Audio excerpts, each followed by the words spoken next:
Quarter चाहिन्न सचिवज्यूलाई म अहिले नै निर्देशन दिन चाहन्छु भने यहाँ एउटा कोठा बनाउनुहोस्, त्यहाँ चाहिँ एउटा बेड भए पुग्छ, जहाँ काम गरेँ त्यहीँ बस्ने बानी छ मेरो।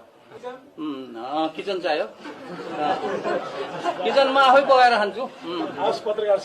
दुईजना, एउटा पुलिसको एउटा आर्मीको, दुईजना रहेछ। भाइहरूलाई मैले भनेछु यो मन्त्रालयमा छँदै यहीँ बसौँ होइन, म यहाँबाट बाहिर निस्केपछि मेरो पछि आउनु पर्दैन है। मेरो आफ्नो गाडी छैन, त्यसैले अब अफिस टु अफिस कहिले काम पर्यो भने मन्त्रालयको गाडी प्रयोग गर्छु। अफिस टु अफिस होइन, पार्टीमा जानलाई अथवा केही गर्नलाई चाहिँ मैले अफिसको गाडी प्रयोग गर्दिनँ भने साह्रै साथीहरूले चाहिँ राजनीतिमा हाम फाल्नु पर्यो भनेर त्यत्तिकै क्याउ क्याउ क्याउ क्याउ गरेको हुनाले मैले तिनीहरूको मुख टाल्नलाई प्रधानमन्त्री दिए जान्छु, नत्र जान्न भने हो, ठट्टा गरेर भने हो क्या। कुरा बुझ्नु हो नि त। म पनि जेनजी पुस्ता नै हो भन्दा 2 वर्ष बढी हो, किनभने अब दिनले जतिसुकै होस् म चाहिँ 30 वर्षको हो।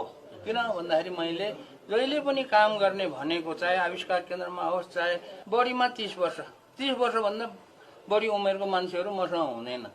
त्यस कारणले म चाहिँ जेनजीहरूको साथी हो, एकदम जेनजीहरूको दाइ हो भनौँ न।